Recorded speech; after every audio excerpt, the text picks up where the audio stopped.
peradaban Islam umumnya ada dua fase. Yang pertama yaitu fase Mekah, yang kedua fase Madinah.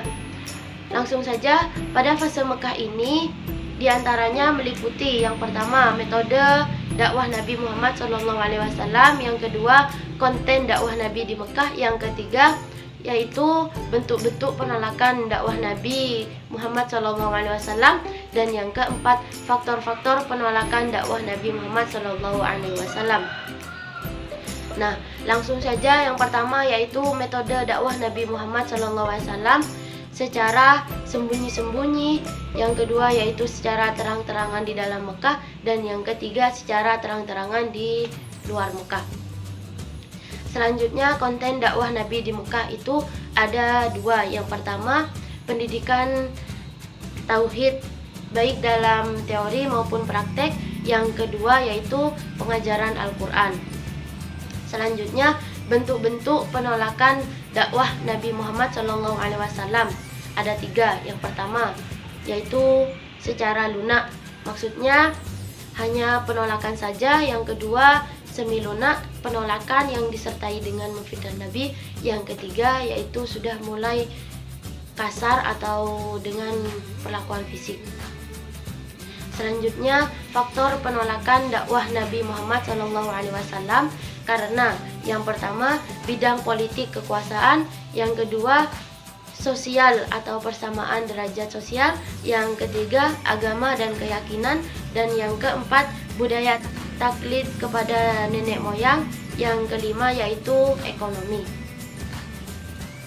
Selanjutnya yaitu fase Madinah, meliputi diantaranya yang pertama yaitu mendirikan masjid, yang kedua mempersaudarakan antara kaum Ansor dan kaum Muhajirin, yang ketiga yaitu perjanjian saling membantu antara kaum muslim dan yang bukan muslim atau lebih dikenal dengan Piagam Madinah, dan yang keempat yaitu meletakkan dasar-dasar politik, ekonomi dan sosial untuk masyarakat baru, dan yang terakhir yaitu memperkuat kekuatan militer. Selanjutnya pembentukan peradaban Islam masa kenabian, diantaranya yang pertama madrasah ilmiah, yang kedua Nabi Muhammad SAW sebagai pemimpin, yang ketiga penerapan syariat Islam, yang keempat pemeliharaan Al-Quran, yang kelima peningkatan harkat dan derajat wanita, yang keenam yaitu pengajaran baca tulis, yang ketujuh pembangunan masjid, yang kedelapan perkembangan sastra, dan yang terakhir penghapusan perbudakan.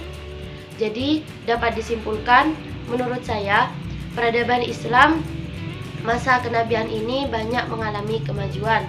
Di antaranya banyak mengalami perubahan baik dalam konteks keilmuan, sosial maupun politik dan aspek lainnya, sehingga menjadikan peradaban Islam yang awalnya dikenal dengan jahiliyah menjadi peradaban Islam yang sangat maju. Mungkin cukup sekian dari saya, kurang lebihnya saya mohon maaf. Wabillahi taufik wal hidayah. Wassalamualaikum warahmatullahi wabarakatuh.